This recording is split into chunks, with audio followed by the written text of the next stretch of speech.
Co tu chcete? Vyjďte sem, tady není pro vás práce.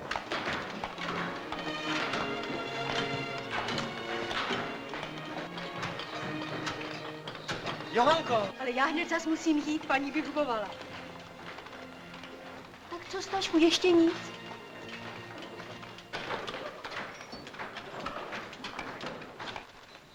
Jak jsi daleko?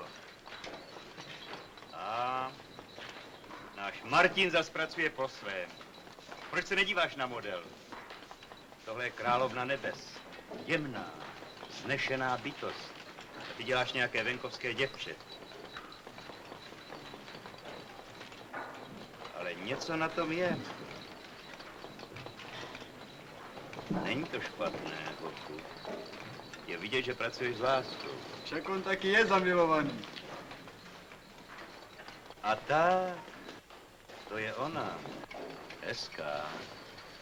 Moje nevěsta. Slouží u konšela Štumpfnagla. Máš dovedného ženicha, děvče. Jen kdyby nebyl takový paličák. Co vy tu chcete? To jsou moji přátelé, pane. Oba dobří kamenici. Donedávna pracovali na svatohavelském rynku, než tam zastavili stavbu. Zkuste to s námi, pane. Nepotřebují. Staví se teď čím dál tím méně. Už tihle tady pracují za poloviční mzdu.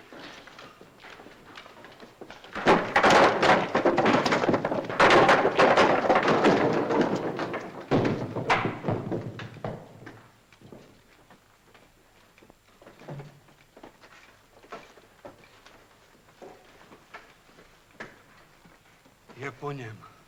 Hladen padnul.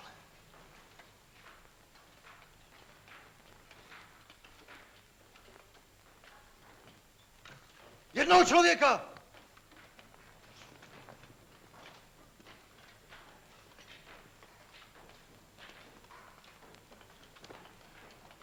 Nahoru. A vytáhněte! Neokounět, dělat, nebo vám to strhnu ze mzdy!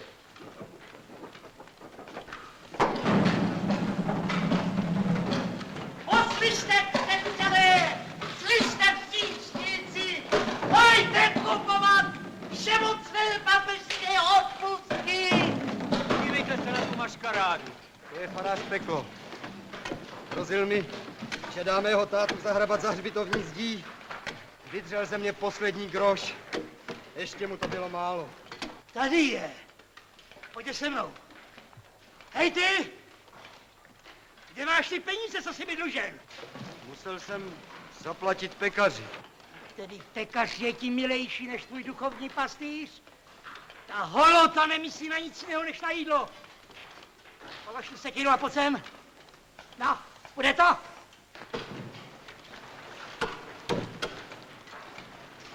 Zadržte ho. A sekiru sem. Neber nám ji, Jíro! Ta sekera je moje. Už není, beru si ji za tvůj dluh. Jdeme. A jak uživím ženu a děti? Vy tři duchu! Zloději! Co tady křičíte? Proč neděláte? No nemám čím. Farář mi vzal sekeru. Nemáš! Nádeníky nepotřebují! To teď s námi Ať vás tu nevidí! Táhněte!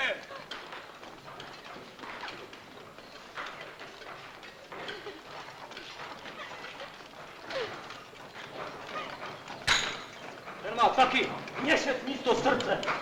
surovci, suroví.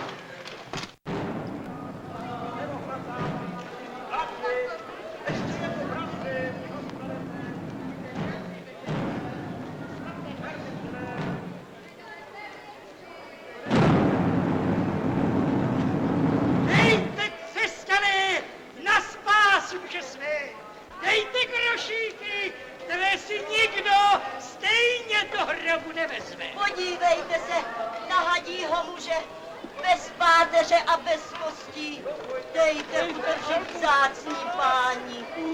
Pomyslete, bídní kříšnici, jaká strašlivá muka na vás čekají po smrti za vaše vší.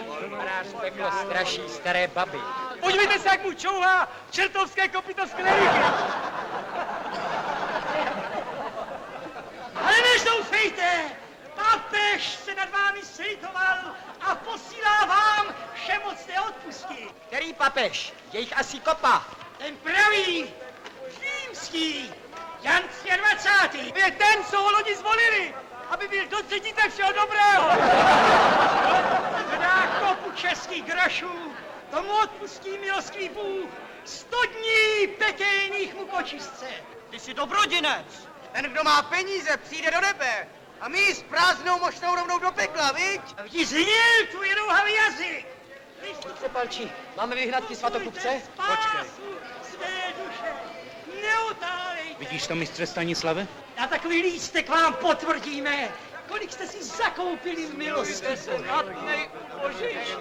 Ticho tady! Vyšejte ty otránce! Podívej se na ty žoldneře. Mají Mají králový barvy. Očistí, ubozí. To není možné. A Pojďme od své města, žebrat jen papež! že jste dobří křesťané. Vítej, stařečku, Bůh zavedl tvoje kroky k nám. Pohleďte všichni na kajícího křesťana.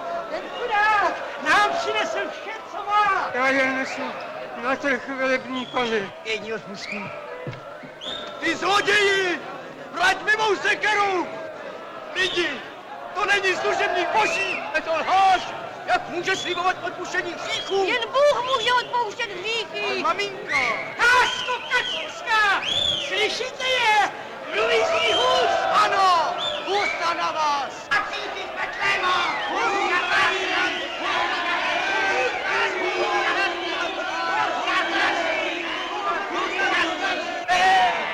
Vy prdáci! Vy smoláci ze stradat!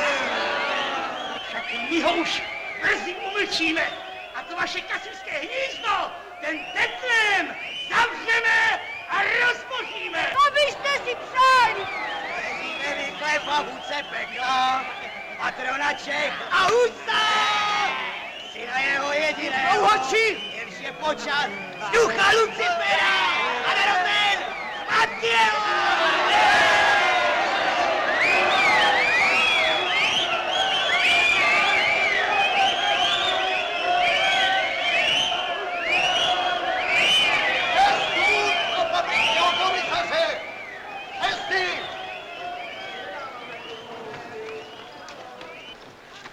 Sejte tady! Kdo se považuje rušit prodávání svatých odpustků? Tady ti kacíři s Betlém. Jsou posedlí tím ďábelským husem. Vykliďte náměstí! Milost král zakazuje přísně výtržnosti a rvačky na ulicích. Papežíka se neumí dobře chápat, že když to, co jiný má, sám se může spávat.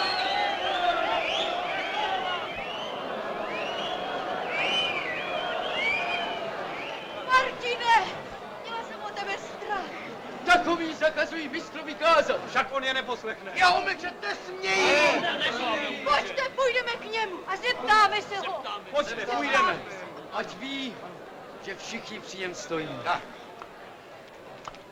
A tak svatý otec v Římě proklel svatého otce v Avignoně i svatého otce v Boloni a všichni tři pamětliví Kristova přikázání o lásce k blížnímu zdvihli proti sobě vál.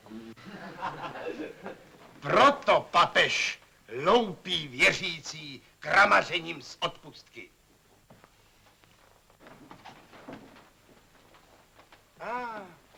Vítejte, moji milí.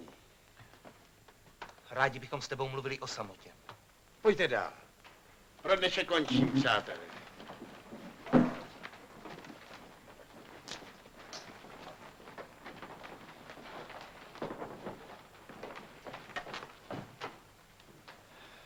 Co se stalo?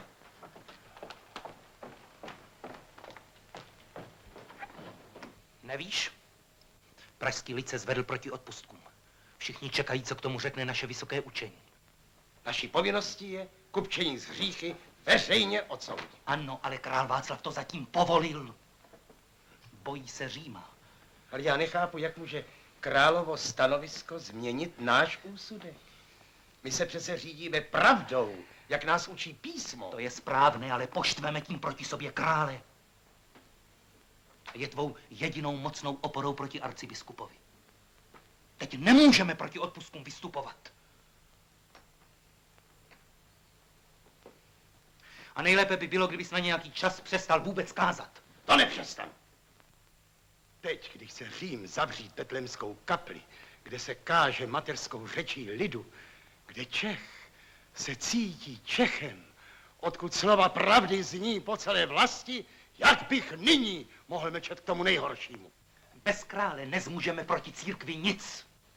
Jak můžeš tak mluvit, Štěpáne, ty, který si káral církev ohnivěji než já sám? To bylo mezi námi, mistry. To byla věc učených. Ale veřejně to vykládat obecnému lidu, jako ty, co pak to mohou pochopit? To je vidět, že ho neznáš. Lid pochopí, tak jako pochopili chudí rybáři Krista. Šli za ním, stali se bojovníky za jeho pravdu. Ano, jedině k boji to všechno povede.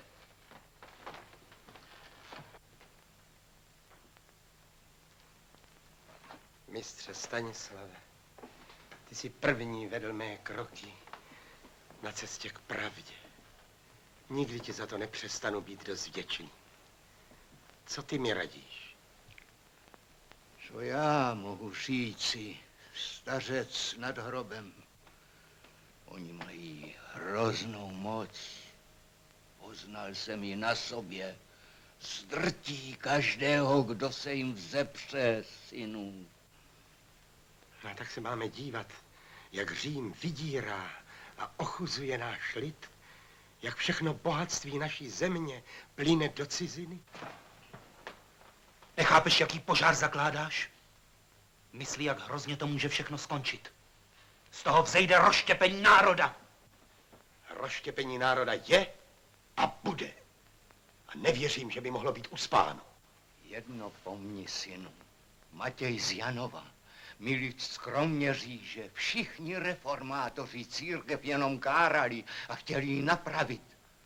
Ty však jdeš proti církvi. Jen proti špatné církvi. Půjdeme. Jen, my jsme tě přišli v dobrém varovat. Přišel jsem jako tvůj přítel. Přítel Štěpán na jedné straně a přítelkyně Pravda na druhé. Koho se mám přidržet?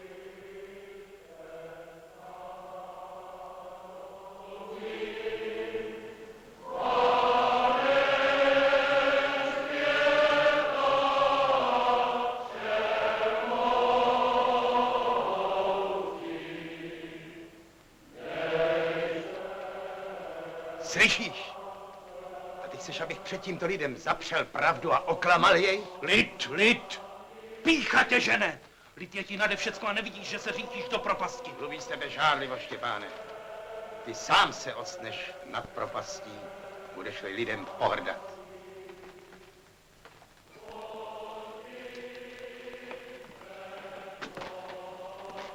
Vystřejené.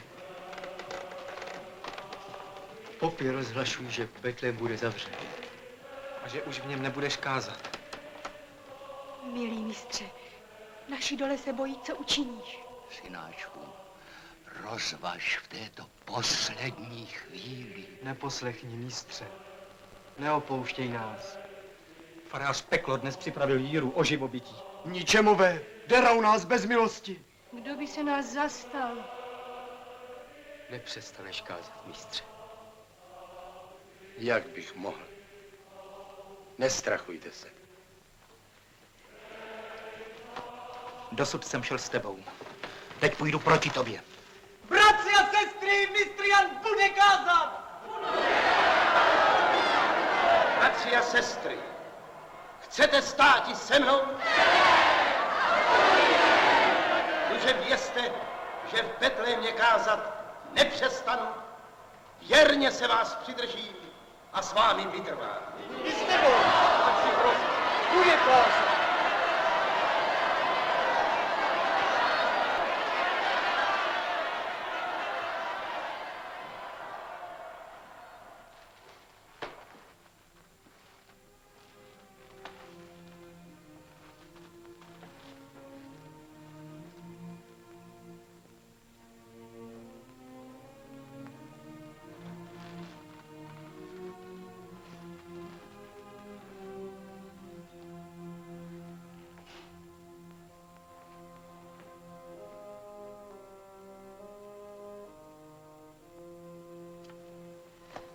Pojď se podívat, Johanko.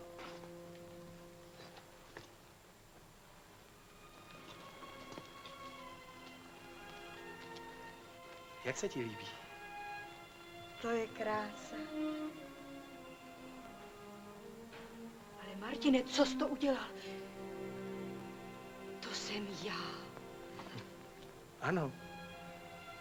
A nejsi krásná, jako Panna Maria? Ale vždyť je to hřích. Není. Až lidé půjdou do kostela, uvidí tě mezi svatými a poznají, co je láska. Ty jsi moje nejhezčí a nejmilejší děvče na světě. A brzo už moje žena.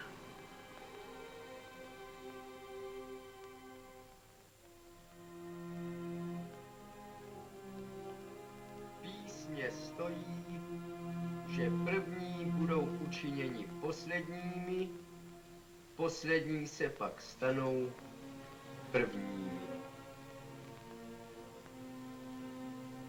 A k tomu praví mistr Jan.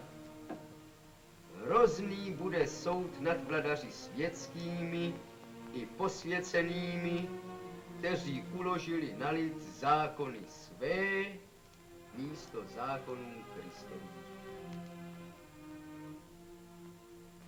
Za onoho dne řekl papež prelátům svým a biskupům: nejsem-liž já prvním náměstkem božím na této zemi?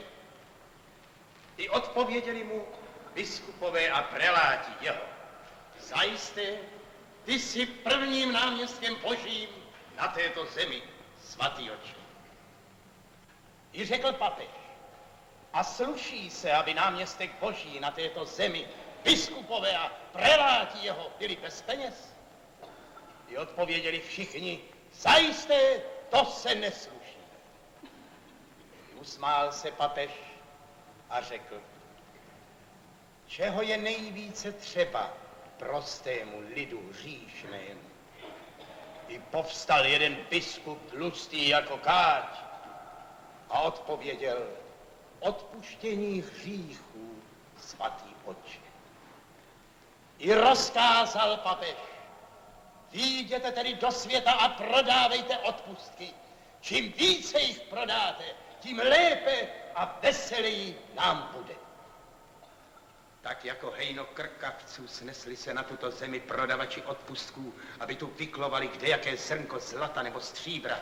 Neznají slitování, jejich srdce jsou stvrdlá a jejich ústa zjedovatěla závistí a lží. Vším kupčí, všechno prodávají. Chceš pokřtít dítě? Zaplať. Vyspovídat se? Zaplať. Chceš poslední pomazání? Zaplať. Chceš loupit, vraždit? Zaplať a bude ti odpuštěno, ale podle toho, kdyby sám ďábel přišel a zaplatil, vstoupil by na nebes.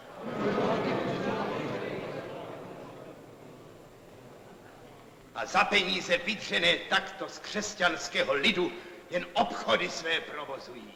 Lichvy, koně krásné, čeleť nepotřebnou chovají, v kostky hrají a na své kuběny drahé pláště a košichy věší, aby s nimi smilnili jako řepci plemení a píci nestrocení. Zatímco Kristus chodil v plátně a bos a neměl střechy, kam by složil svoji hlavu. Ale poznejte se, loupešníci chudých lidí, vy vrahové, zloději, svatokrátci, neboť lidé i Bůh vás proklínají. Nešťastným bohatstvím, v němž církev tone, zjedovatělo a otráveno jest veškeré křesťanstvo na duši. Odkud svárové mezi papeži, preláty, biskupy a ostatními kněžími? Psi o kost se hryžou, vezmi kost a přestanou. Vezměte prelátům, biskupům a ostatním kněžím peníze, bohatství, majetek, světské panování a rázem se přestanou drát o místa, podplácet, přeplácet hodnosti. I svárové mezi papeži přestanou. Pamatujte si jedno, ať je to prostý kněz, biskup, anebo sám papež, pokud žijí v hříchu, nejsou z milosti Boží. Nezoufejte tedy, nejmilejší bratři a sestry, z toho, že jste malí a utlačení. Vězte, že nad kněze, arcibiskupa či papeže žijícího v hříchu, prostý sedláček, tovaryš či žena chudá z lidu, žijící čistě a zbožně, větší jest před Bohem. Amen.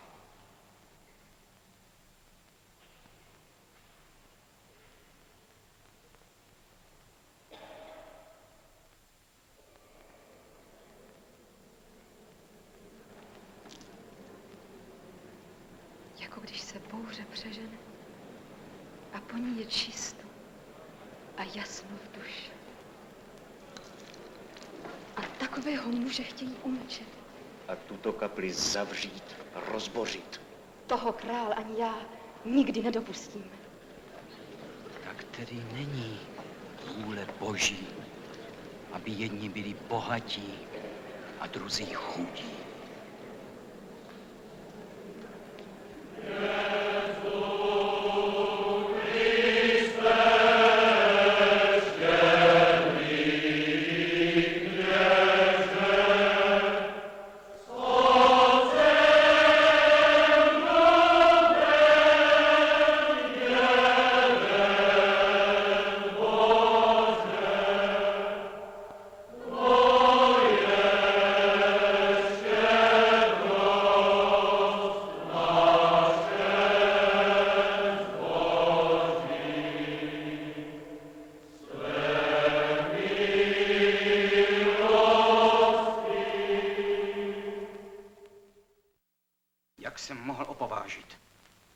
Veřejně vystoupit proti prodávání odpustků, když jsem je povolil.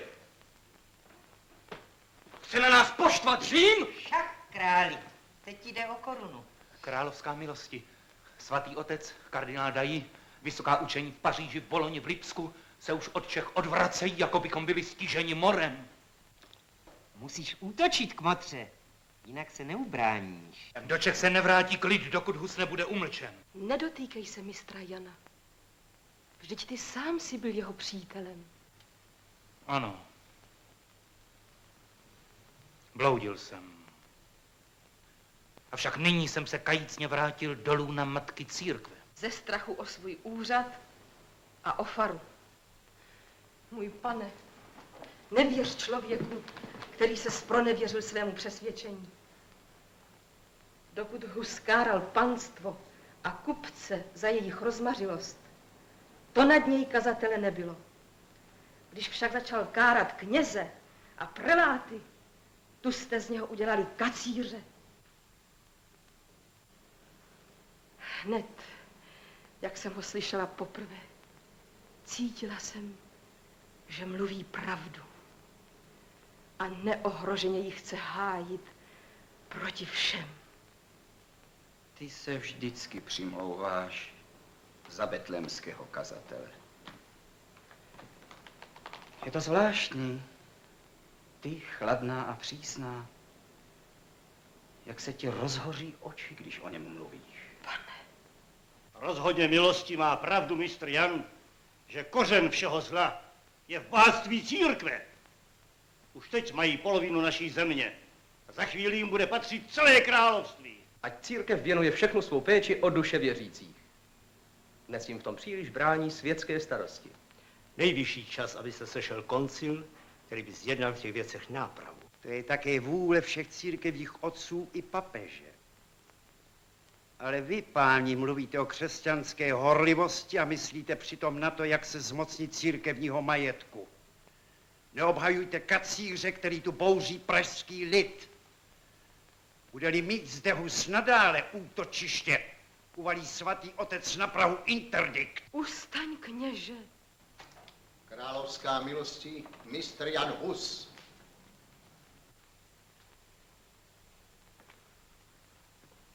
Ať vejde.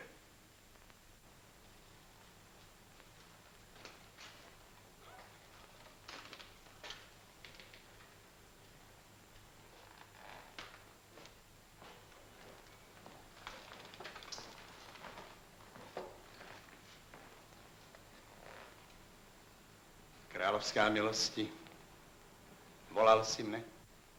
Huse, co to činíš? Až doposud jsem tě chránil. Vím, že jsi vždycky mluvil proti nepravostem ve prospěch českého lidu.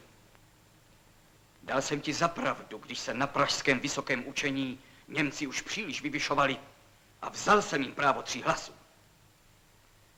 To nám nikdy nezapomenou. Ale teď káráš i papeže. A nevíš, kdy přestat. Nemá dost na tom, že popuzuje lid ve svých kázáních. Činí tak i svými spisy, které nepíše latinsky pro vzdělané a učené, ale česky, aby je mohl číst obecný lid.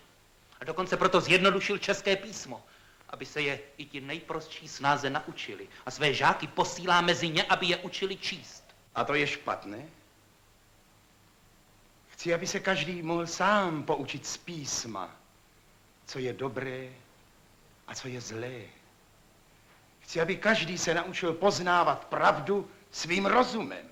To je největší kacířství. Ovšem, nápravu mohou provést jen urození a vzdělaní. Ne, lůza. Ty jen zbytečně rozněcuješ bouři. Královská milosti, bouři rozněcuje kněžstvo svými nepravostmi, neřestmi a okrádáním věřících. Jaké je to počínání církve, když kněží kramaří z odpustky, prodávají svátosti, sami hýří. Tím oni rozněcují lid. A ty jen přiléváš olej do ohně. Nemohu mlčet před svým lidem a nemluvit pravdu.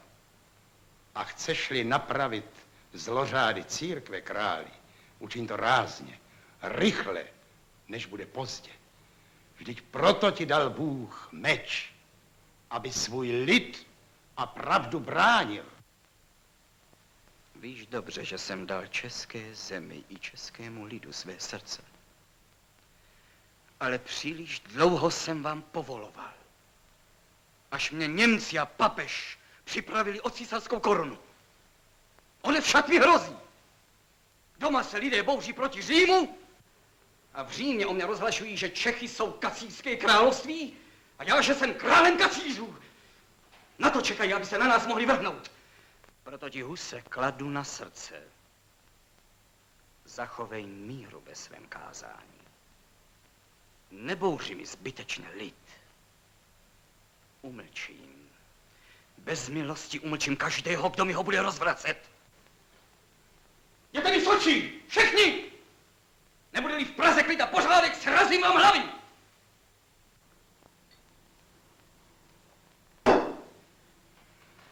Ten blázen tu jediný má rozum. Pojď! Chci přijít na jiné myšlenky.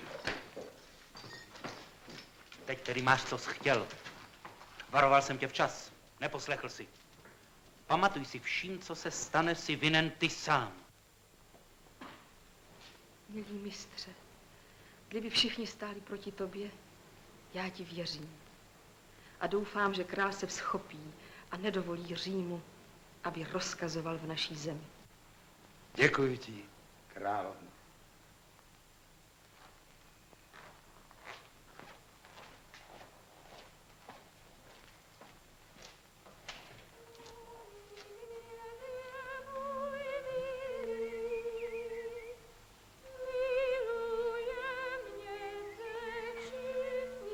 Milost Boží s vámi v tento váš den svatební i v příštích.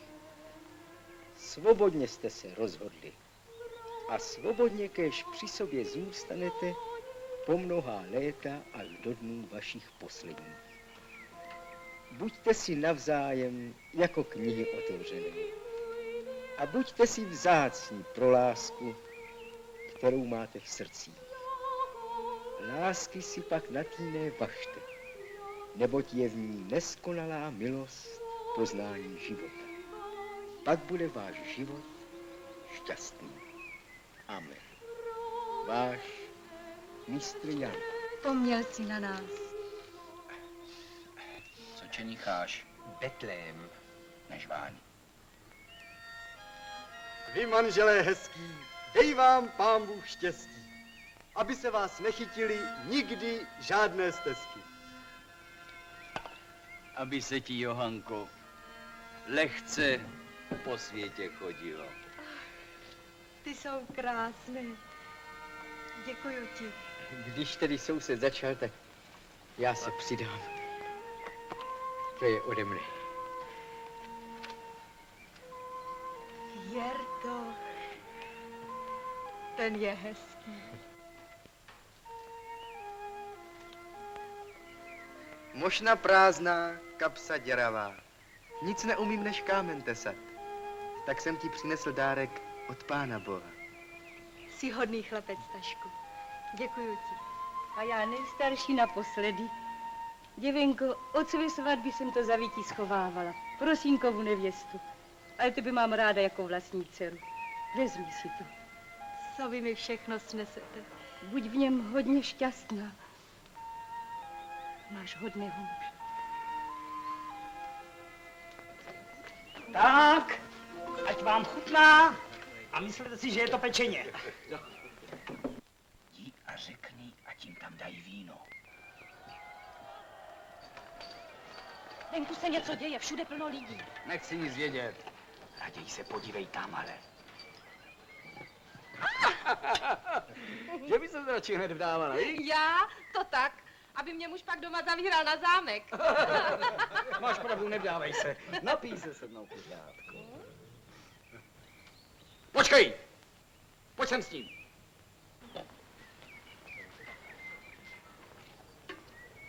Cože? O palec míň?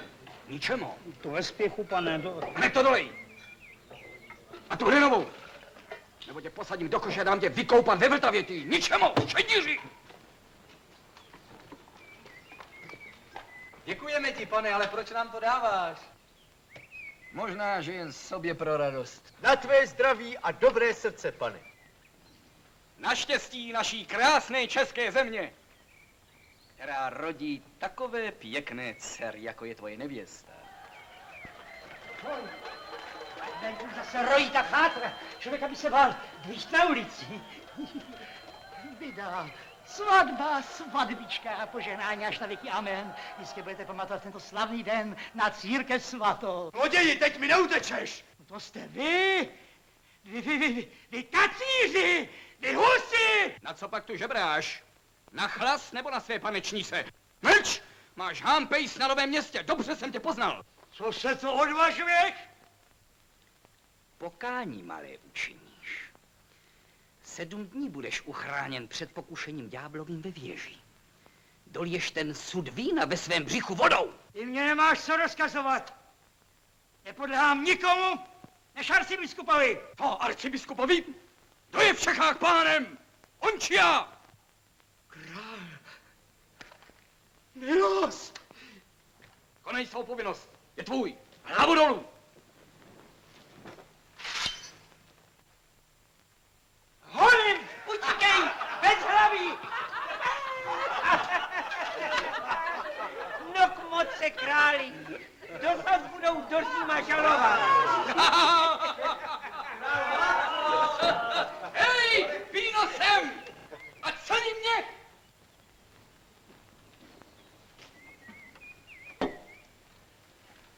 Moji milí, jak je mi dobře mezi vámi.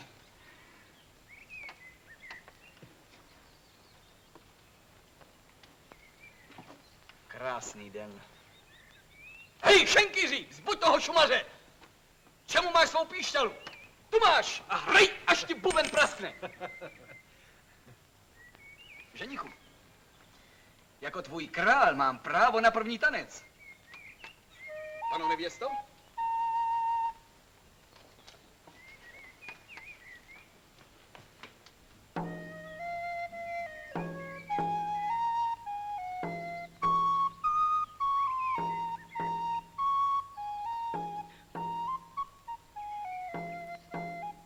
Jsi pěkná. Jak ti říkají? Johanka. Johanka.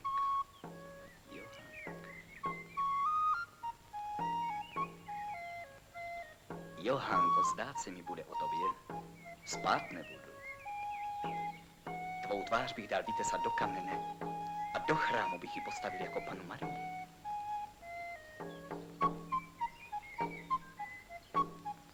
To můj Martin už sám udělal, je kamení. Přijď ke mně na hrad. Ani za všechny poklady světa, můj králi. Děvče, i se mě líbíš. Ženichu, važ si své nevěsty. Nedá tě za všechny poklady světa. A to je už jen vzácné. Pojďte se podívat. U radnice budou pálit papežskou bulu. Jsou tam všichni, pojďte rychle. Pojďte, pojďte. Počkejte, blázni, co vás to posedlo? Každou radost člověku pokazí. Zase hádky, srocování. Ale jen si hrajte. První kapku krve, která bude prolita, hrozně zaplatí.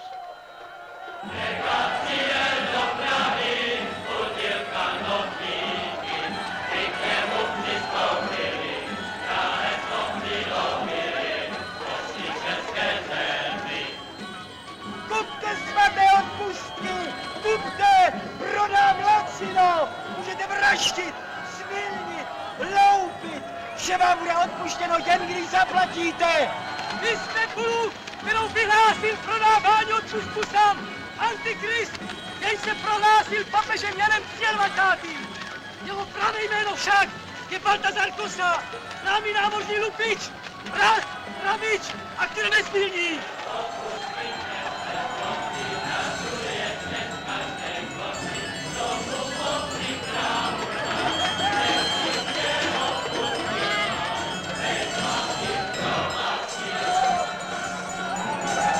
Tak jako schoří tato podvodná pula lží papeže Jana 23.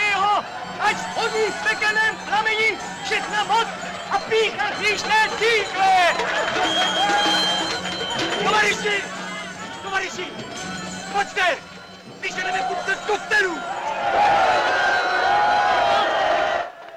Zavinil zase hus. Pro tohle bláznění, abychom pomalu nechali obchodu. S Janovami přestali posílat pryč. Haliberkovi odřekli úvěr. Bojí se o peníze v kačířských Čechách. Jak k tomu přijde? Proč už jenom král nestrestá tu českou chátru? Vypůjčovat si od nás peníze to dovede, ale na husa ho nesmí nikdo sáhnout. Jdou rabovat kostely. Žádám městskou radu o ochranu kněží proti Stráže do ulice.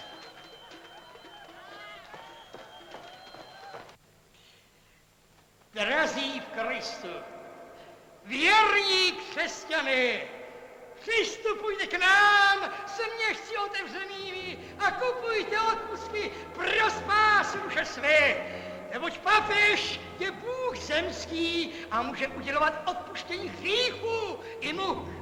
A v jeho zastoupení i každý kněz. Kněz je pak víc než Panna Maria, ta dala život Ježíši Kristu jen jednou, než to my ho stvořujeme každodenně při mši svaté. To není pravda! Lžeš! Lžeš! Kramaříte z odpustky! To je svatokupectví! Kramáři nepatří do božího králu!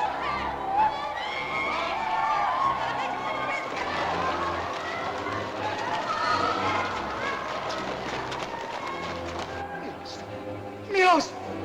Já nechtěl! Mě nařídili! A teď ti nařizujeme my! Ode dneška přestaneš prodávat odpustky! Přísahám, že už nikdy nebudu prodávat, je pro milosrdenství boží pusté. Co jsi to říkal tam venku o našem mistru? To ti taky nařídili? Jo, o Janousovi ani slůvko, ne. Opakuj po mně. Mistr Jan Hus Mistr Jan Hus je muž svatého života. Je muž svatého života.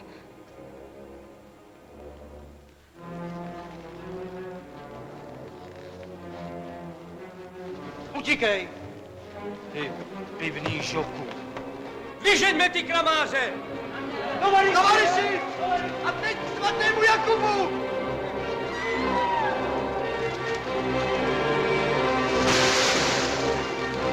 Tovaryši! Svatému Jakubu!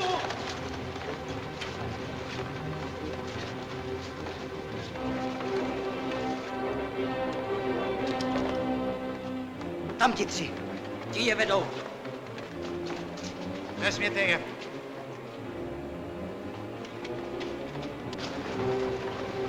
Bratři, pomozte jim! Martine! Uteč! Johanko, uteč!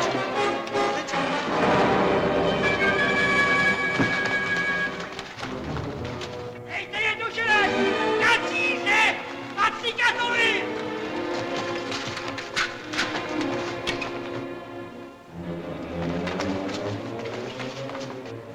Pomozte! Zachraňte mi mého muže! Paní, pro Boha vás prosím, přimluvte se. Do smrti vám budu sloužit. Pane radní, smilujte se nad mým Martinem. Prosit za takového lotra. Můžeš být ráda, že ti nedám postavit na pranýř. Táhni domů, děvko. Vám už sloužit nebudu.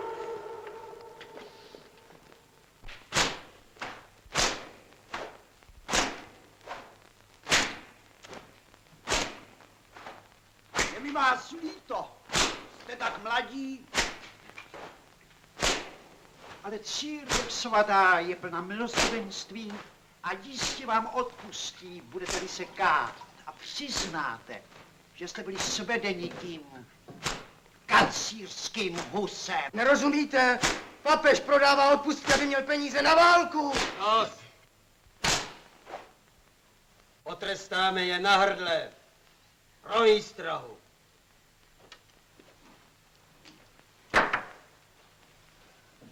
Vás Bůh potrestá. Pravdu neumlčíte nikdy.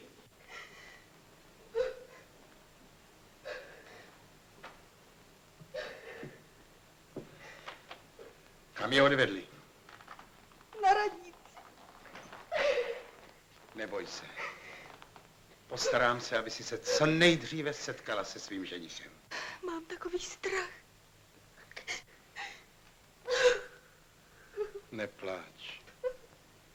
Půjdu napravit, co jsem zavinil. Ne, mistře, ty jsi nic nezavinil. Martin nemohl mlčet. Pojďme. Oni se budou mstít. Neboj se. Konšelé se neodváží.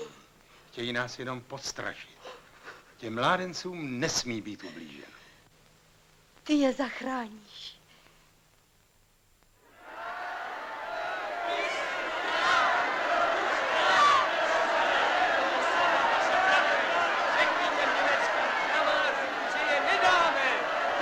podívat svůj je! Tisíce! Hlava na hlavě! Už teď nejsem jí s životem. Proto vás žádám, páni, končili, abyste mě dali stráž. Rencline! Opatří panu papežskému komisaři 4 dráby. A jděte raději zadem. Tak. A těm rouhačům neslevte nic. Jsou odsouzeni.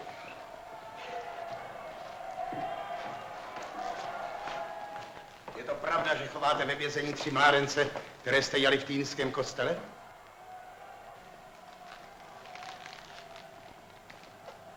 Vážený mistře, je to králova vůle, aby byl ve městě zachován klid a pořádek. Ti 3 mládenci se provinili, musí být potrestáni. Nuže, pak potrestejte mne. Já kázal proti odpustkům. Oni jednali jen podle mých slov. Soud nad tebou nám nenáleží. Ale ani nad nimi. Chcete se mstít, ale rozvažte. Tím ještě více vzbouříte lid.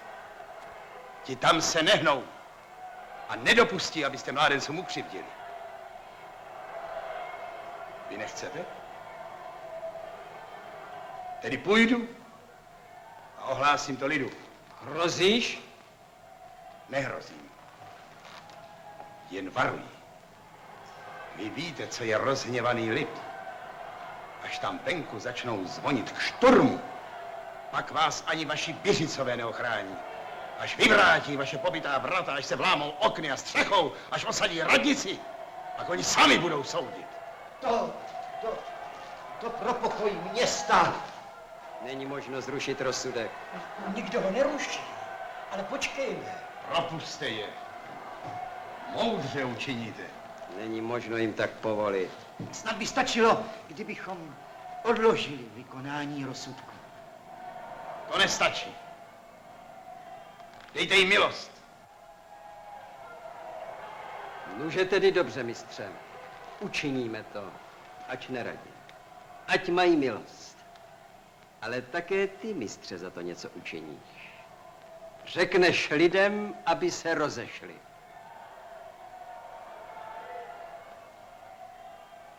Když mi dáte své slovo? Jakmile se lidé rozejdou, otevřeme vězňům vrata vězení. Tak se všichni usnášíme. Tak, jistě. Tak. Dobře. Věřte, že tím činem zachováte městu klid, jak si přeje král.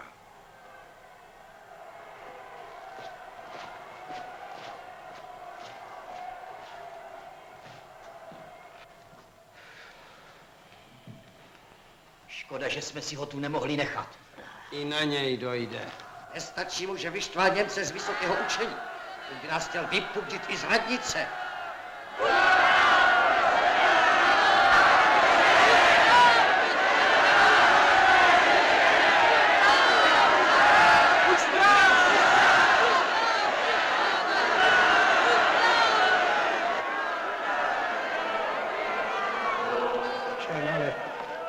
Ale má velkou moc.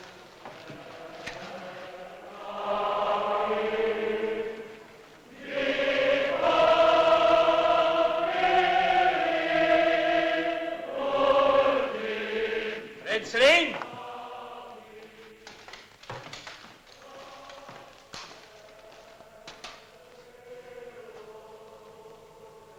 Odveď odsouzené na popraviště. Ale vezmi na to jen naše lidi. Českým Piřicům nevěřím. Teď snad ještě ne. Rozsudek musí být vykonán. Právě teď. Té chvíle se toho nikdo nenaděje. Konšele Stumpfnagle. Klučíš mi za to, že rozsudek bude proveden.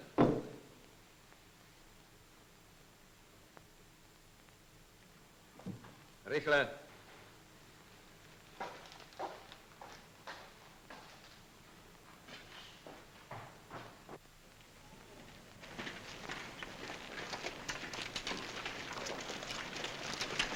Rychlej! Martine, kam vás vedou? Puste je! Nimi je napustí! Dali jste mistru Janovi slovo!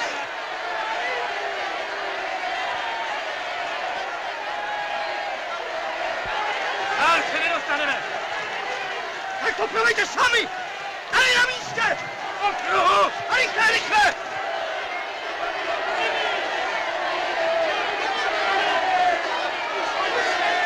Prášku! Pušte mě k synovi! Nezabíjejte ho! Smilujte se! Maminko!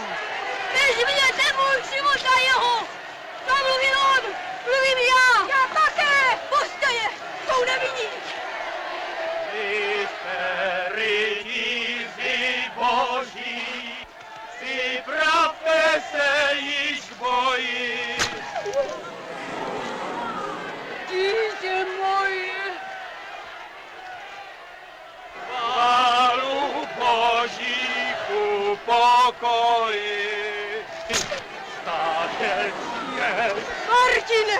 Zpívejte.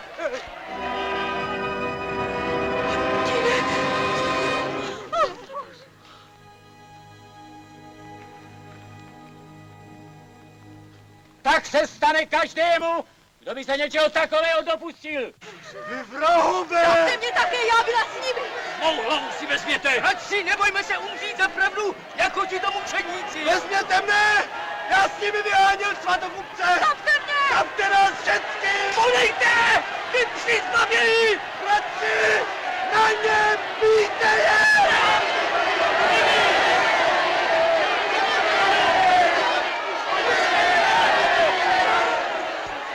Synáčku nešťastný, dítě moje.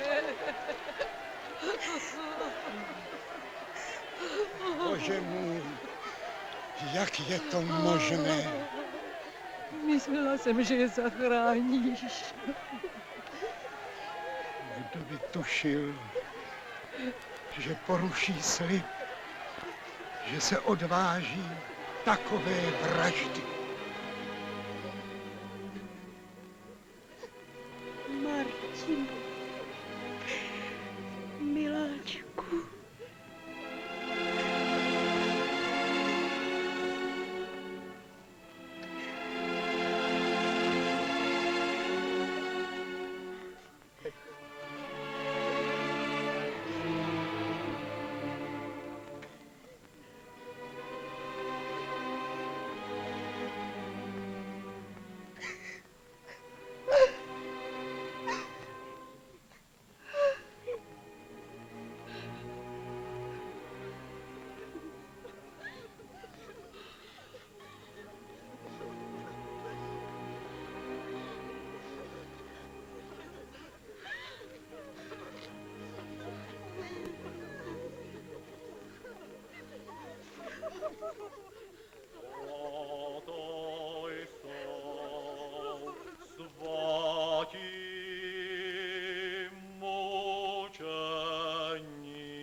Synáčkové moji, pro pravdu jste položili své mladé životy. Hle, první padlí v nastávajícím boji. Hle, první naši mučeníci. Ale my vám slibujeme, že jste nepadli nadarmo. My se nedáme od pravdy odhroziti. Odevzdali jste nám svůj boj a my jej povedeme až do konce.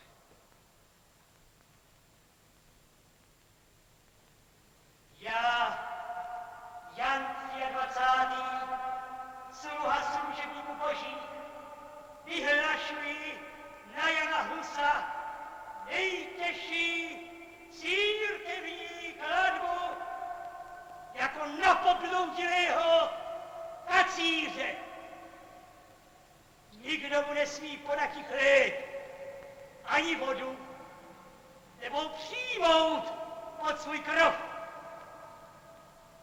Všude po dobu jeho pobytu se zastavuje veškeré udílení svátostí, křtů, požehnání a pohřbu.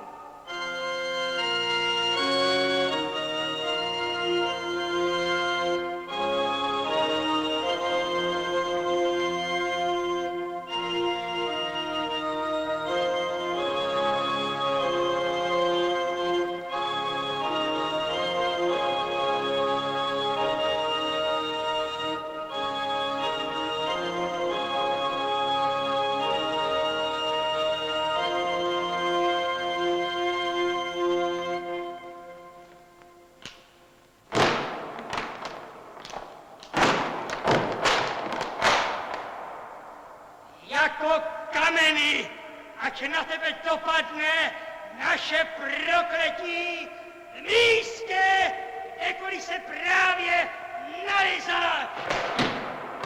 Anatema, cít, budíš proklet!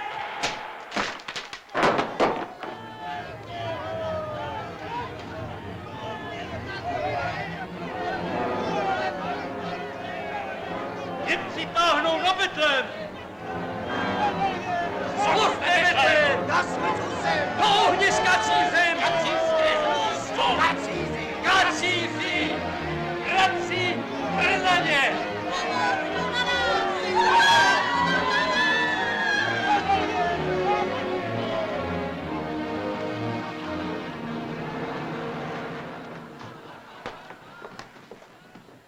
Mistře, víte, jak běželi? Betlém chtěli rozbořit, prokletí papeženci. Děkuji vám, moji milí, ale myslím, že se musíme rozloučit. Ty nás chceš opustit? Už se na tebe neodváží. Ubráníme tě. Jsou chytří a krutí. Neslyšeli jste? Vyhlásili nad Prahou interdikt. A jak bych si mohl vzít na svědomí, aby umlčeli vaše kazatele, abyste nesměli křtít svoje děti a pochovávat své mrtvé, dokud budu v Praze. Ale půjdu-li na venkov, mohu kázat dál, jako bych byl tady s vámi. Tam už mě jejich moc nezasáhne. Nemám pravdu, bratře Poláku? Myslím, že máš pravdu. A co myslíš ty, Johanko? Můj Martin položil za tvé učení život. A já půjdu všude za tebou. Jsi hodná. A co říkáte vy?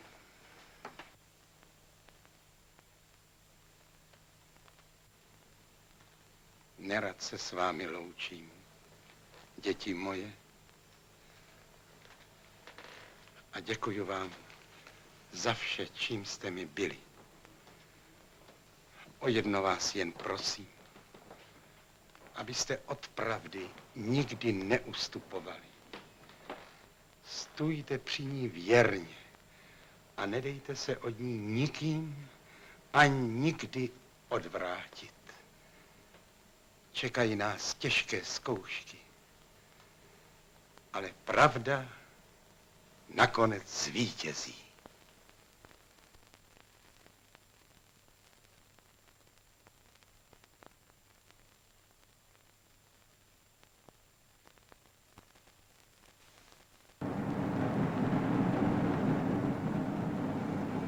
Trest boží na vás!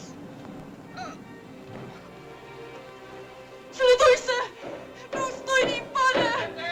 Byl nemocný! Nemohl se 20 dní je dlužen klášteru. Oddělá je na stavbě hráze.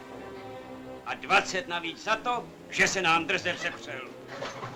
Neberte nám celé naše živobytí! A 10 grošů dávky. Na to si zapomněla?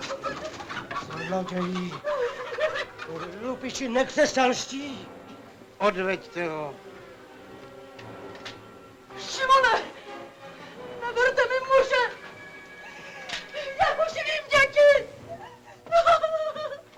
Jsem se nehladí! Otevřete nedušní porenské dávky! Otevřete! Nemohu zaplatit, nemohu!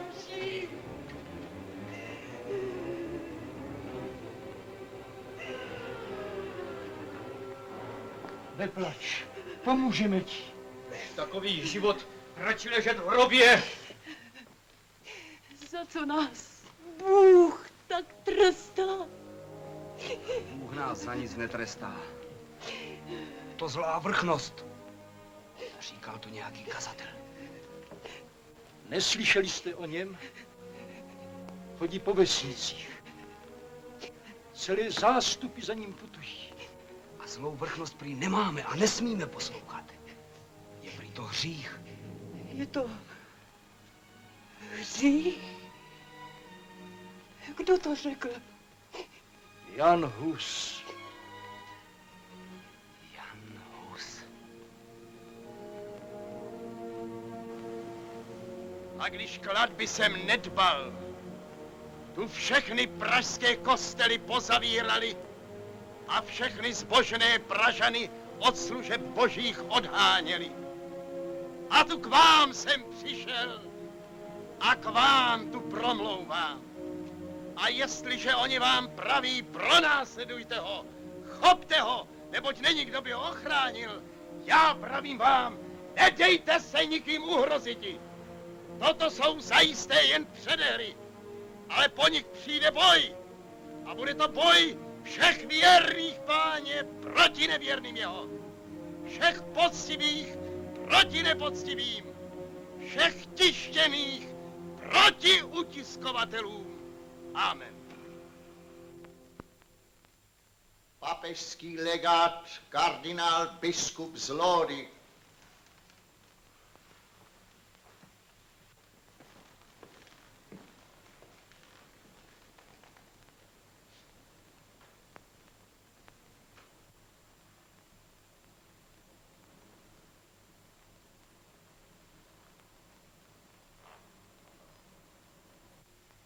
Králi Václave, jeho svatost papež Jan 23. je rozhořčen. Hus, klatbou stižený, ještě svobodně káže po Čechách pod ochranou českých pánů. Svatý otec tě vyzývá, abys vydal Jana Husa z soudu svatého koncilu v Kostnici. Můj pane, nedopusť, aby Hus byl vydán nepřátelům pravdy na jistou smrt. Je to kacíř nejnebezpečnější. Musí být bez odkladu umlčen. Jeho knihy spáleny, aby ani slovo, ani vzpomínka po něm nezůstaly. Nic. Český národ nepustí svého nejmilovanějšího kazatele před soud do ciziny. Našeho podaného máme soudit u nás doma. Koncil a papež je nejvyšším soudcem pro každého křesťana. Teď si odkryl pravou tvář, kněže legáte. Chcete rozkazovat českému králi. Královská milosti, teď máš příležitost. Ukaž, že jsi pánem ve svém domě. Zepři se římské nadvládě. Nauč kněze poslušnosti! Všichni se postavíme za tebe. Poruč a vezmeme jim statky. Pak změknou. Slyšel jsi, kněže legáte.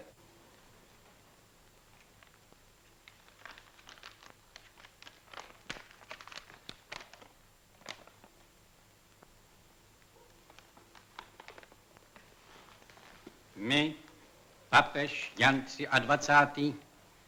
spolu s římským králem Zikmundem svolali do Kostnice koncil všeho křesťanstva, aby obnovil jednotu církve a vymítil všechno kacířství. Ty, Václave králi český, přinutíš Jana Husa, aby se tam dostavil na soud. Neučiníš-li to, vyhlásíme tobě a tvé zemi křížovou válku. Křesťanstvo celého světa povstane proti Čechům a rozdrtí je.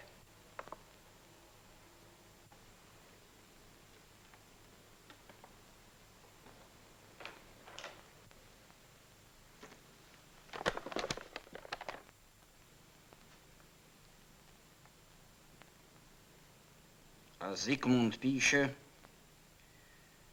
že tomu nebude moci zabránit. Hodný bratříček. Nedej se zastrašit našimi nepřáteli. Nože, rozhodni se. Nikdy jsem netoužil po válečné slávě, kterou by museli moji podaní platit krví a strádáním. Chtěl jsem českému národu dopřát štěstí, míru. I Husa měl jsem rád, protože vždycky neohroženě bojoval ve prospěch mého lidu. Ale teď, když jde o osud celé země, nesmí rozhodovat jenom srdce.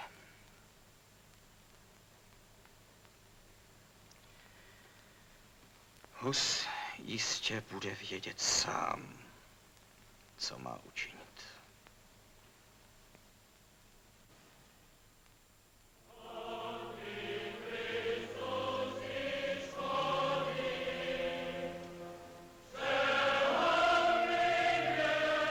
A na tuto zemi požehnanou chtějí vypustit válku. Křižáckou válku. Jestliže by ses rozhodl jít do Kostnice, král Zikmund ti slibuje bezpečný glejt pro cestu tam i zpět. Ať dopadne tvoje vše jakkoliv. Zikmund bude předsedat koncilu. Nevěřil bych jim. Ani koncilu, ani Zikmundovi. Kolikrát už selhal králi Václavu. Vlastnímu bratru. Těžko radit. Mistře Jene, naše hrady a tvrze tě uchrání proti všem, i proti králům a papežům.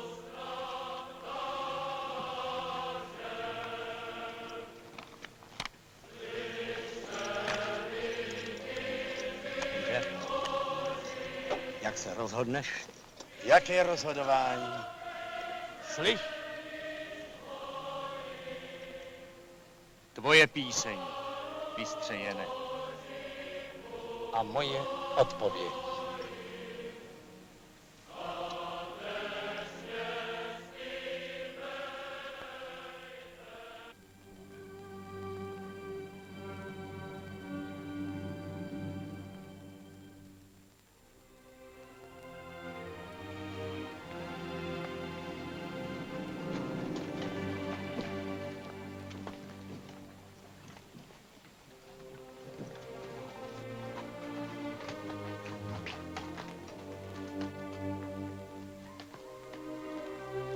Nejeď, mistře.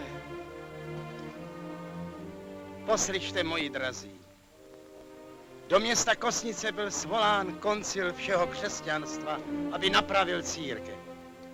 I mne vyzvali, abych tam před celým světem obhájil, co jsem kázal a učil. Proto tam jedu. Nepustíme tě. Nechoď, mistře, lákají tě do pasti.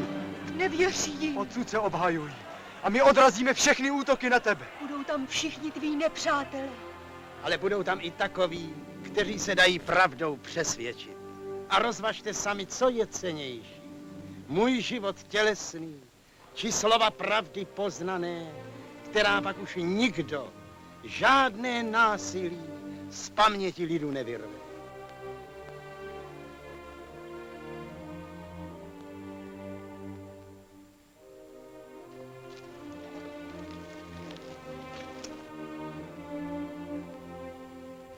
Milý mistře, člověče boží, Bůh buď s tebou, ale ty se už nevrátíš.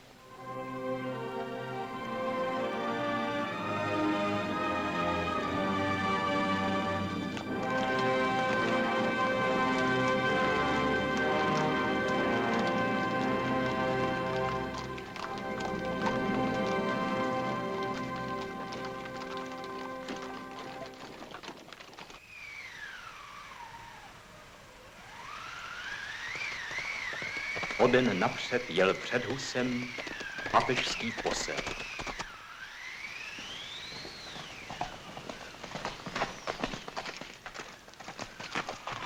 Ďábel! Ďábel jde nám v patách! Slyšte, německý křesťané, jede za námi, zakuklil jste v kněžský šat, aby vás oklamal, ale pod tímto šatem ukrývá se hrozný kouzelník, Jan Hus!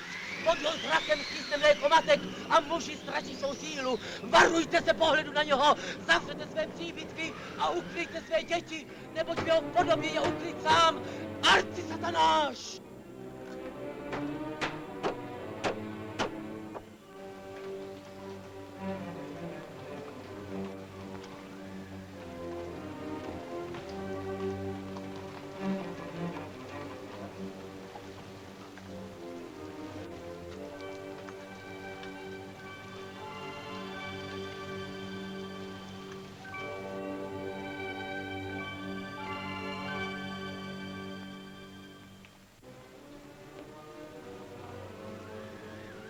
Vidíš?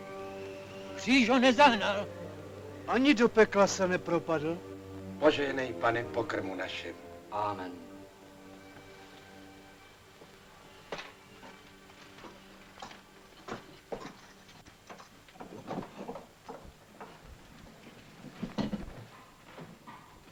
Jen pojďte dál, sousedí.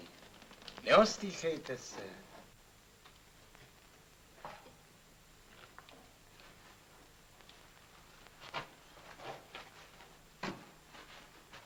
Pojezte s námi.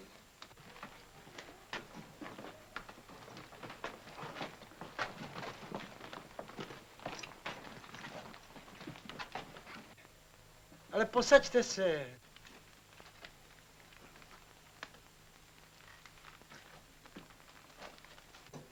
Říkali vám, že jsem ďábel. No podívejte se, kopyto nemám. No a co vy? Ke které vrchnosti patříte? Bajdenským augustiniánům, klášteru. Tak. A který církevní vrchnosti? Děkuji. No to se máte jistě dobře. Mniši první se musí řídit božími přikázáními a milovat své podané tak jako sebe samé. No a protože se zaslíbili chudobě, nezbývá jim, než aby se o své bohatství dělili s vámi a s ostatními chudými. No tak máte jistě dostatek obilí, z klášterních cípek a ryb a zvěře a dřeva z klášterních lesů. To asi nevíte ani kam s tím, co? Jo, jistě. Naši mniši, ti se tak předají. Hanzi, kdy pak tě naposled pozval náš pan opat na kapry? To jsem hlupák. Tuhle mě půl dne honili po lese, když jsem šel na roští. A to oni mě možná chtěli pozvat na panský hon.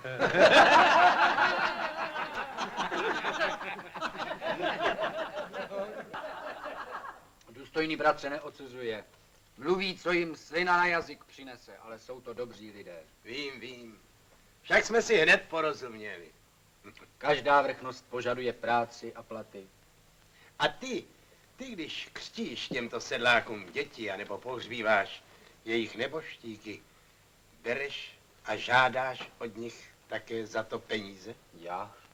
Jak bych mohl? Vždyť nic nemají, znám je. A proč vaše vrchnost je nezná a nechce znát, že jsou chudí?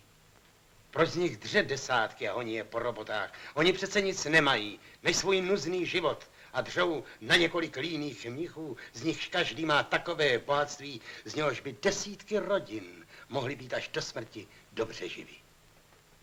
To jsou žáci Kristovi, který byl králem chudých.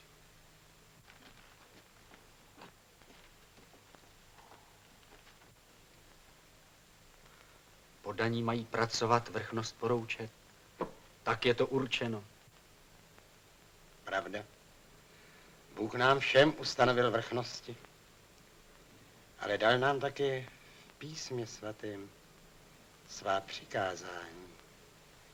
A jestliže je vrchnost neplní a svým životem porušuje, koho sluší více poslouchati? Lidi či Boha?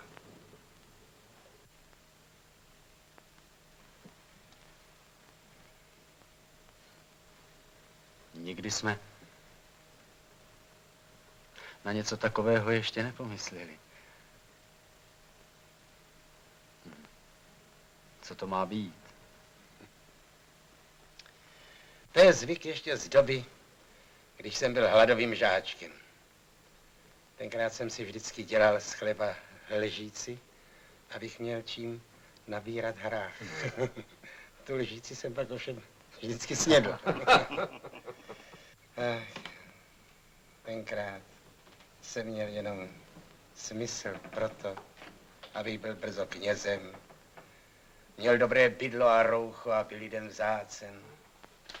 Ale později, když jsem dospěl v rozumu a četl písmo, tenkrát jsem porozuměl. Bůh dal člověku rozum proto, aby dovedl rozlišovat dobré od zlého. A zlému, aby se dovedl vzepřít. Tak. Ale už je čas, mistře. Před námi ještě daleká cesta. No tak nás propuste v lásce. Děkujeme za pohoštění.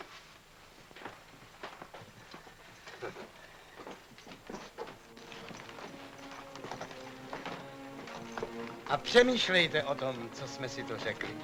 Budu přemýšlet. Děkuji ti. Bůh s vámi.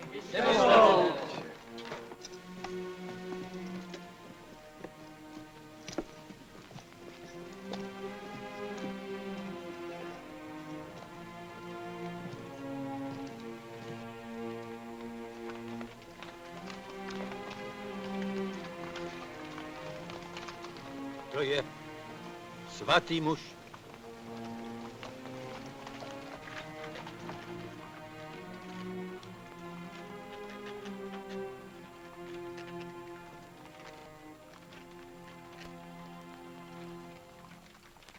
Do pínského města Kostnice na břehu Bodamského jezera sešel se roku 1414. svatý koncil, aby obnovil jednotu církve a vymítil všechno kacířství.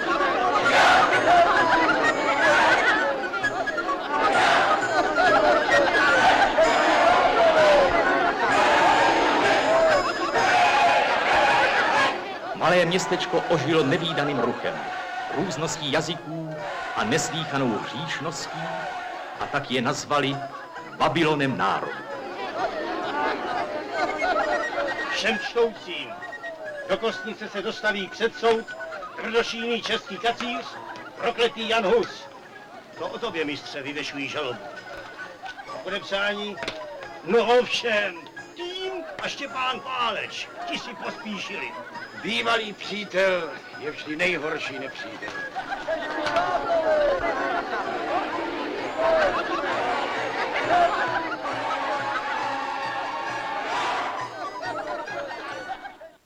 Ale přece jen je nutno mít se na pozoru. Jsou všeho schopni.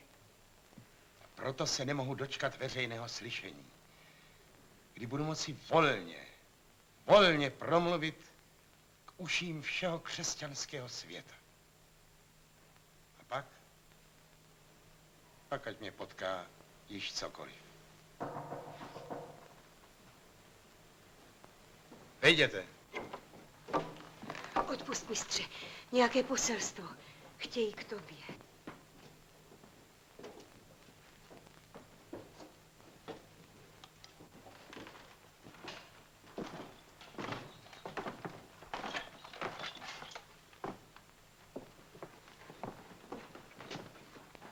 Jan Hus?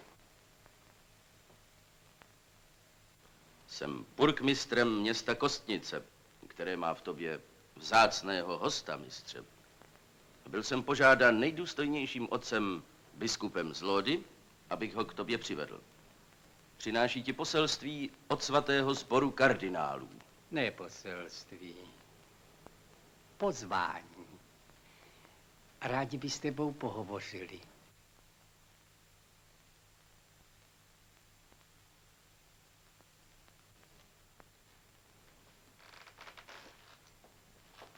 Přišel jsem skutečně do Kostnice hovořit. Ovšem veřejně, před shromážděním celého koncilu. Zajisté, ale nyní jde prozatím o soukromou rozmluvu. Po takový předběžný rozhovor. Pánové, já vás upozorňuji, že mistr je pod přímou ochranou římského krále. Máme Zikmundův glejt, který mistrovi zaručuje nedotknutelnost. Do příchodu krále Zikmunda nemá být o mistrově přijednáno. Cokoliv takového by tedy bylo proti právu. Což pak rozmluva s kardinály znamená bezpráví? Nebo se snad mistr rozhovoru bojí? A proč jste tedy vzali sebou tolik ozbrojenců? Ozbrojený průvod je na mistrovu ochranu. Projeli jsme celou německou říši a nic se nám nestalo. Zde však zodpovídám já. Ve městě je už víc cizinců než domácích lidí. Nevíme, co se může stát. Hejtman Bodman mě ručí za mistrovu bezpečnost. Ale já ručím za mistra českému králi. Já jsem pozvání vyřídil. Má-li mistr sebe menší nedůvěru, prosím, odejdeme. Jen bych připomenul, co by snad mistra zajímalo. Kardinálové se s ním chtěli dohodnout o veřejném slyšení a jak má být konáno. Jde-li opravdu o veřejné slyšení? Nevěř, mistře. Proč? Což to není cíl mé cesty? Pojďme, pánové. Dobrá, ale já půjdu s tebou.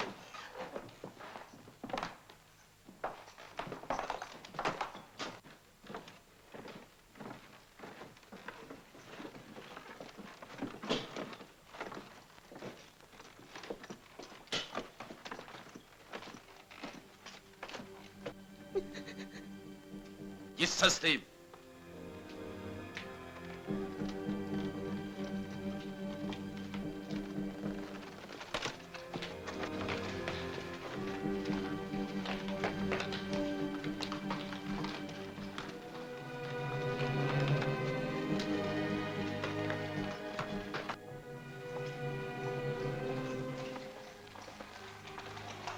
Ohlásím tě, mistře.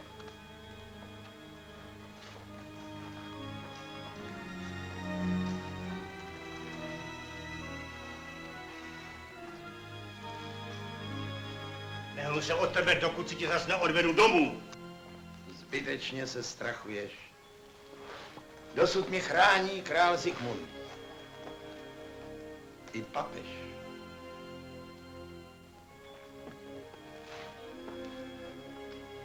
Ctihodní kardinálové čekají.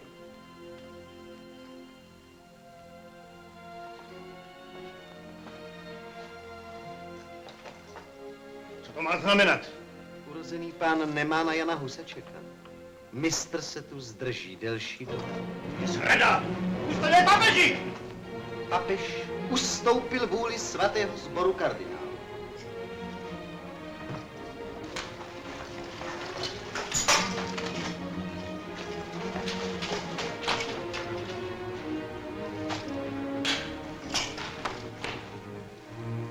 Z toho se budou všichni zodpovídat králi Zikmundovi.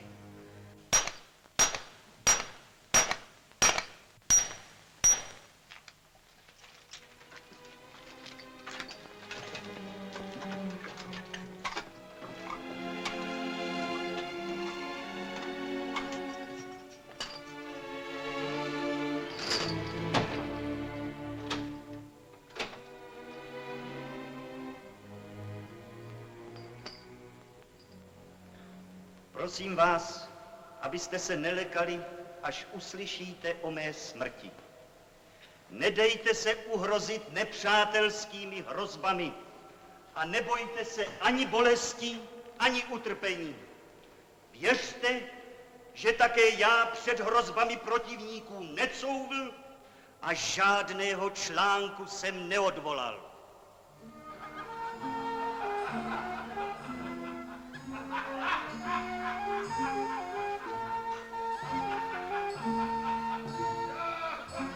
Puste nás! Musíme mluvit král! Pánové, v tuto chvíli to není možné. Nemůžeme čekat. Jdeme v neodkladné věci. Jeho milost má důležité jednání. Opakuji vám, pánové. Jaká je to věc, že nesnese odkladu? Věc tvé cti, milosti. Přicházíme odevzdat procesní list českých a moravských pánů. Jde o mou čest u českých pánů. To je vážné.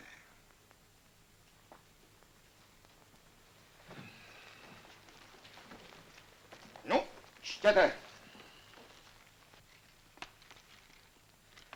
Nejmilostivější králi Zikmunde, stěžujeme si, že nebyl dodržen tvůj slib, který zaručil Janu Husovi svobodu. Mistr Jan Hus je již půl roku žalářován na potupu všeho království, českého národa i krále Václava IV. Proto žádáme, aby byl podle spravedlnosti lidské i božské ze žaláře vyveden a aby mohl ve veřejném slyšení před koncilem svobodně vésti svou při. Jestliže se tak nestane... Dost! Dej sem.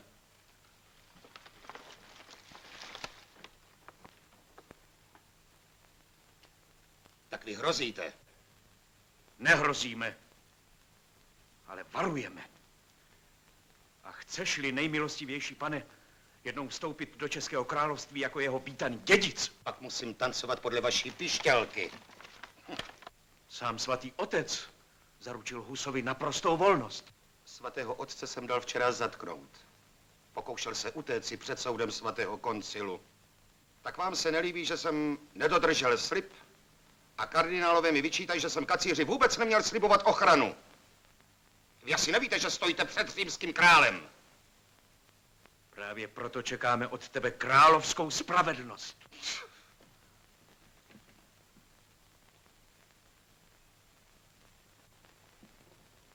Nuže dobrá. Jako neúprosný ochránce spravedlnosti, aby se České království necítilo potupeno, vám zaručuji, že se Husovi dostane veřejného slyšení. Neodvolá! Odvolej!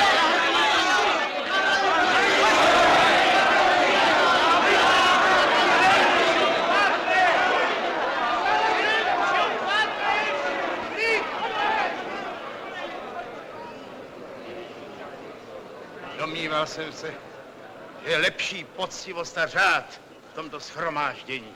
Jak se opovažuješ nás soudit? Sám si souzen. Nepřišel jsem na soud, ale abych byl veřejně slyšen.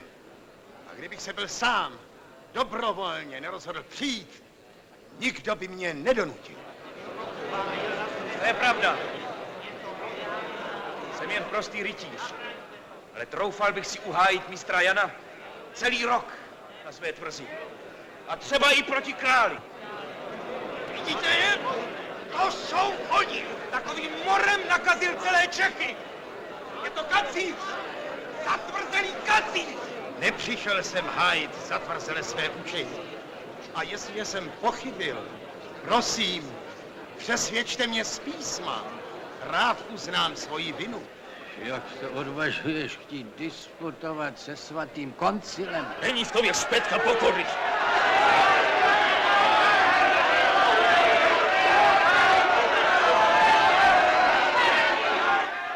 Už dlouho jako smečka jelen. Příliš mnoho psů.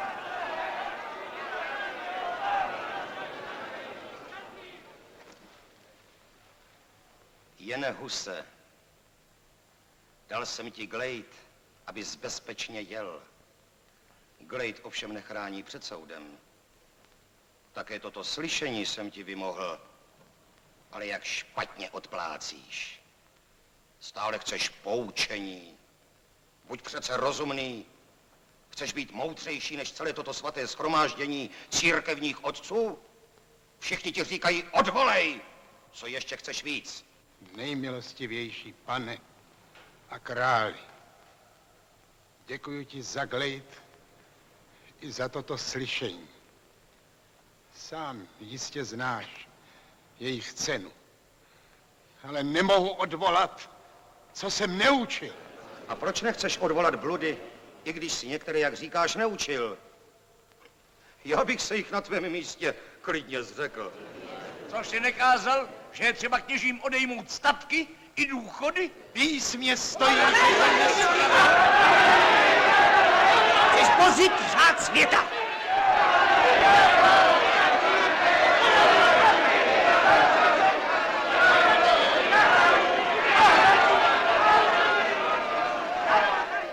A neříkal jsi, že není třeba slepě poslouchat vrchnosti? Tak, ale s výhradou... Stačí. Nejmilostivější králi, vyslechni, bude tě to zajímat. Opakuj přesně, jak je to v tvém spise. Netřeba poslouchat vrchnosti duchovní ani světské, nařizuje-li co neprávem, anebo žije-li v hříchu. Ani císaře? Ani císaře.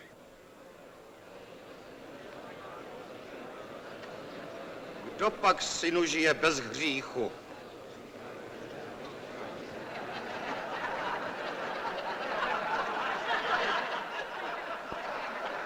To si každý švec má sám rozhodovat, jestli mu vrchnost nařizuje správně či nesprávně?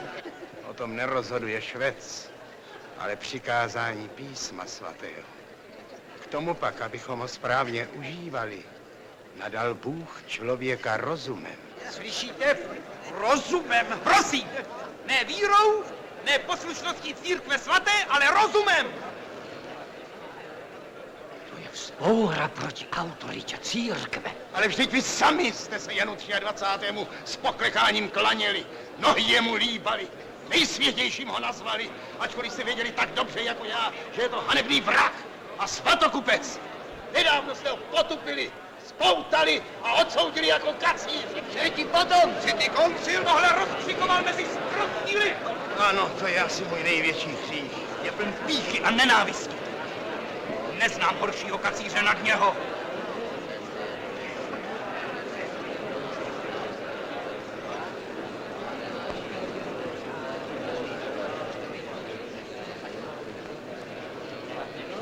Nuže, dám se tě, Jene Huse, naposledy. Odvoláš, pak můžeš počítat se schovívavostí dobrotivého koncilu, anebo zvolíš smrt na kacířské hranici. Nemám volby mezi odvoláním a upálením. Mohu volit jen mezi pravdou a lží. A pravdě chci zůstat věren do smrti. Tedy neodvoláš. Neodvolám, protože jste mě nepřesvědčili. A měl bych nyní ze strachu před trestem, který rychle pomine, zapřít boží pravdu. Mlč! Její záhy mne umlčíte navždy. Svaté pravdy však neumlčíte. Za jednoho mučeníka povstane jich 12 nových a ti dovedou k vítězství. Sám se odsoudil. Budeš vyvržen zlou na církve jako ovce prašivá a odevzdán jako usvědčený kacíř světské spravedlnosti. Odvejte ho.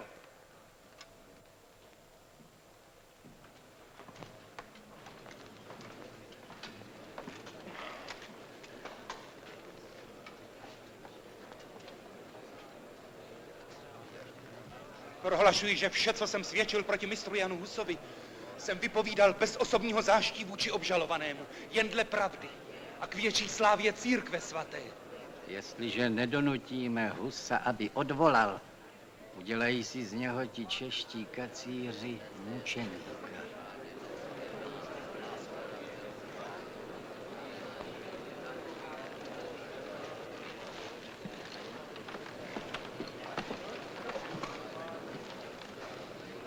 Příteli, nebojíš se přede všemi podat ruku zavrženému?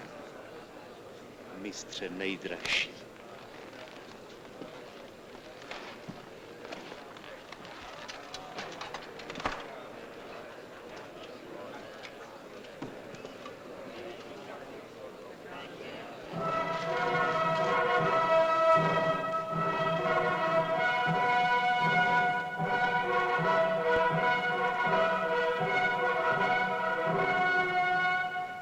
Slíbil odvolat, nevěřte mu.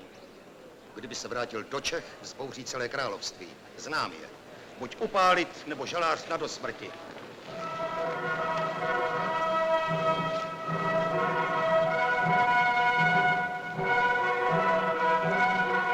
Slyšel jsi? Místo, aby se ho zastal. Pěkný dědic české koruny. Šelma ryšavá. Těchhle slov bude litovat. Nikdy mu je nezapomeneme.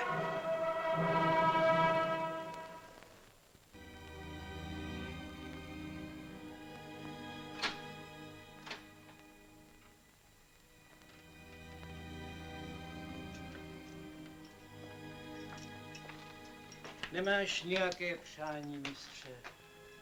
Mám, milý přítel. Až dopíši tento list, prosím tě, odevzdej jej zase mým přátelům. Je to už naposled. Bůh s tebou, pane.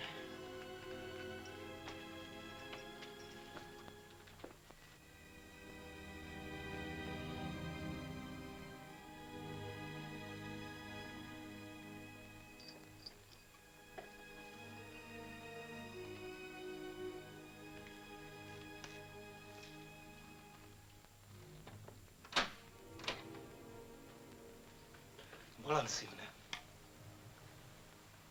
Ano. Chci, abys mě vyspovídal, Štěpáne. Poslední den se mi přiblížil. Proč právě já? No, protože mne nejdéle znáš. A pak, protože jsi Čech jako já. Ty jsi na mě vzpomněl. Ne. Nechci, nemohu. Nemohu tě zpovídat. To je mi líto, že nemůžeš. No. Mé knihy už odsoudili k spálení. A slyšení mě už nedají. No tak tedy. To je konec. Mluvíme spolu naposled. Jane, Ve jménu našeho dávného přátelství zapřísahám tě, podrob se. Zachraň se, odvolej. Stále jedno a totéž. Odvolej. Hrozbami mě nepřinutili. Teď posílají tebe? Věř, že mě neposílají. Sám jsem se rozhodl a věř, ze srdce tě žádám. Uvaž jen, co zlého již vzešlo ze tvých slov doma v Čechách. Štěpáne, Štěpáne. Kdysi jsme byli spolu jako rodní bratři. A teď stojíš proti mně. Ty jsi mi nejvíc ublížil. A je teď tvá duše spokojena? Je to marné. Odpusť. S Bohem.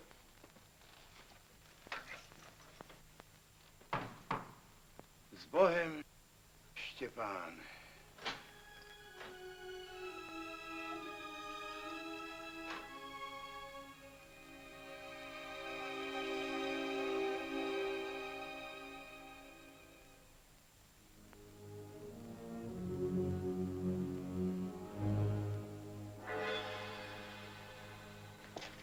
Zůstaň sedět, synu. Nepřicházím k tobě jako soudce, ale jako tvůj otcovský rádce.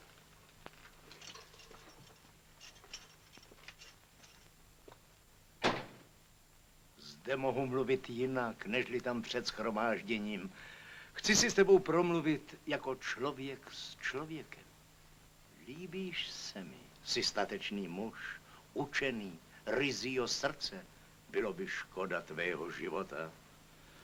Pohleď, mám pro tebe ještě jeden návrh.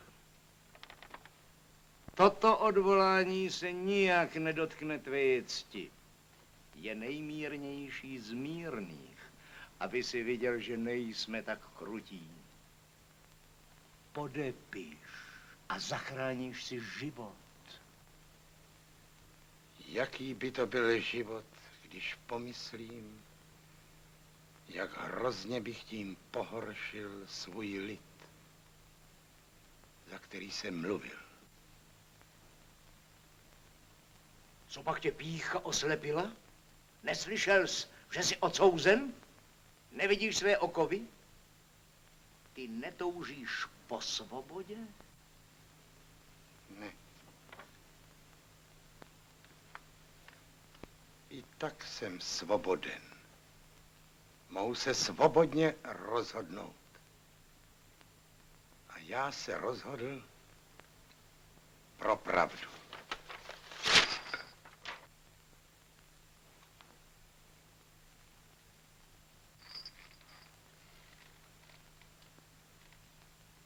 Jsi tak prostý, nebo tak ďábelský?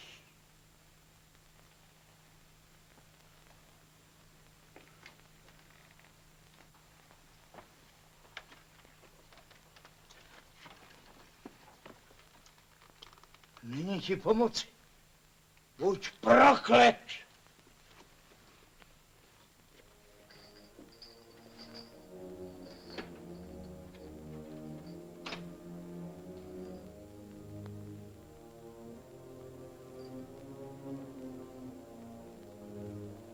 Neposlechni, mistře.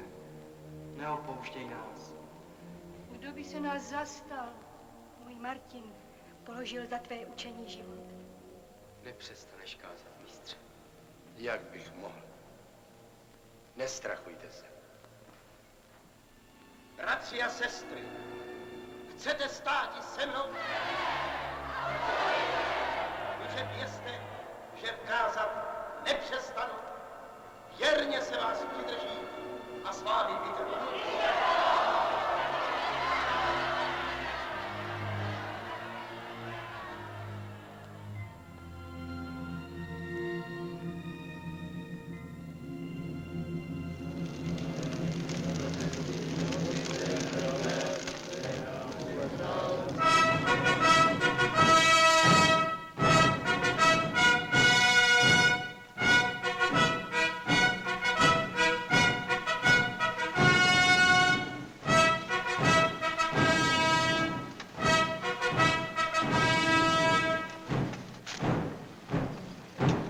mi dostalo jíti přes údolí stínů smrti. Nebudu se báti zlého, neboť ty se mnou jsi.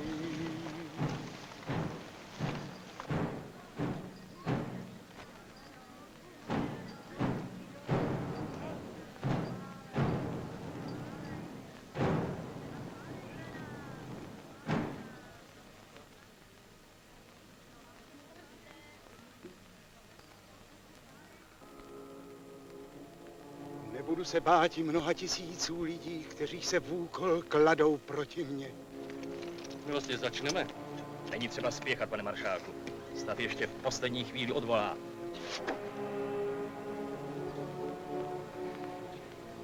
Vy s nepřáteli mé, jak mnozí jsou, a nenávistí nešlechetnou nenávidí mne. Ostříhej duše mé a vytrhni mne, ať nejsem zahamben, neb v tebe doufám. Slyšíte? Říká svatá slova. Neposlouchejte ho! Je to kacíř!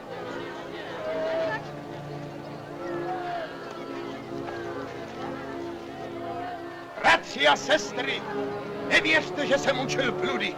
Já jen kázal, že zlou a špatnou vrchnost, ať církevní, ať světskou, nemáte a nesmíte poslouchat. Přátelé, drazí přátelé, Teprve teď nám dovolili s tebou mluvit. Pozdravte všechny doma. Mé přátelé z vysokého učení, doktory, mé bratry milované, ševce, krejčí a písaře také. Pozdravte a řekněte jim, ať jsou pevní v poznané pravdě, tak jako já jsem do poslední chvíle. Pospěšte si! S Bohem, moji milí.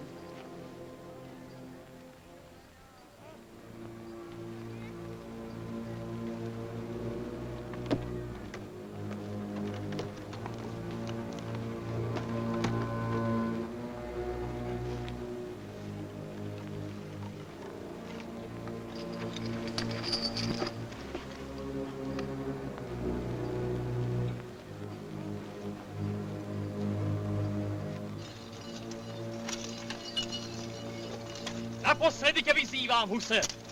Zachovej svůj život. Odvolej. Chtěl jsem pro lidi spravedlivý řád.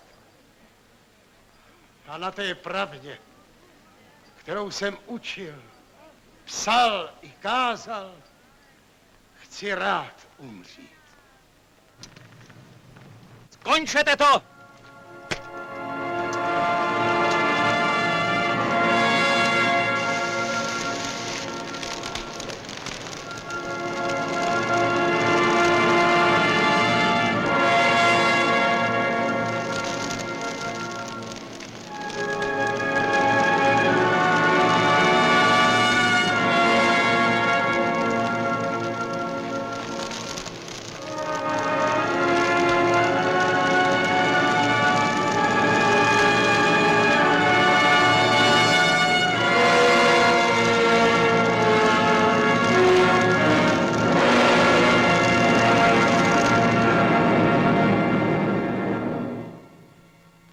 Nestrachujte se těch, kteří tělo zabíjejí, ale víc činiti nemohou.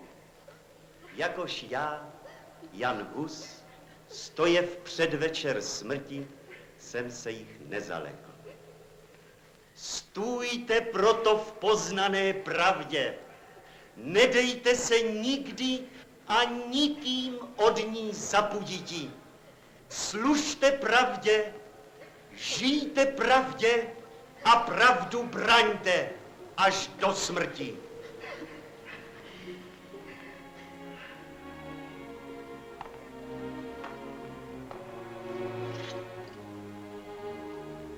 Tak přísahám.